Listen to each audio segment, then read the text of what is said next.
हमने अगर ये काम किया तो कि उसको मैं सबक सिखाऊं, तो आप कौन हो सबक सिखाने वाले? आप जज हो? जज भी कौन होता है?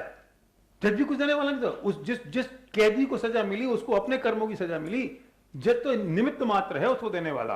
और अगर आपने ये कहा कि मैं उसको सजा दे दूं या मैं उसको सिखा दूं, तो ये कहीं एंड नहीं होगी ये बात।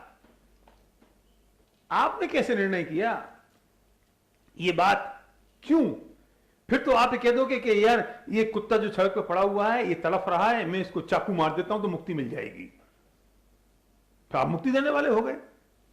फिर अस्पताल में आपके पिताजी बीमार पड़े हैं और वो तड़फ रहे हैं दर्द के मारे, तो एक उनको पोटेशियम साइनाइड का इंजेक्शन दे दो, क्योंकि आप मुक्ति देने वाले होगा ना आप। फिर आपको मुक्ति, उनको ही मुक्ति दे दोगे। फिर आप कौन? फर्क इस बात का है कि उस वक्त आपके परिणाम क्या हैं। फर्क क्रिया से नहीं होता है, भावों से होता है। मैं बाथरूम में नहा रहा हूं और वहां पर नहाते नहाते एक चींटी वहां आ गई है, तो मैं क्या करता हूं कि हाथ से वो चींटी को हटाता हूं जिससे वो मर ना जाए, लेकिन हटाते वक्त वो मर जाती है, तो क्या मुझे पाप लगेगा? नहीं, क्योंकि मेरा उद्देश्य तो उसको बचाना था, लेकिन वो मर गई। परिणाम भावों का है, क्रिया का नहीं।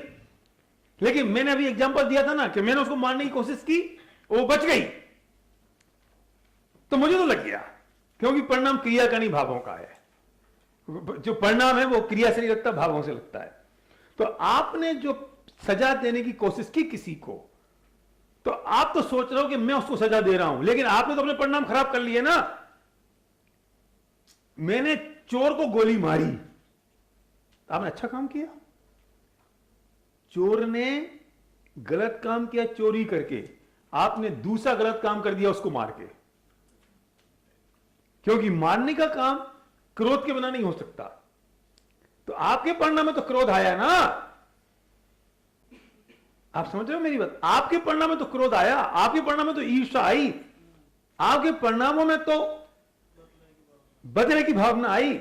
उसने चोरी की, उसका फल उसको मिला और मिलेगा, पर आपका फल तो आपको मिल गया। अब आप कहोगे कि जज को मिलता है कि नहीं? जज ने फांसी सजा सुनाई तो जज को पाप लगेगा कि नहीं?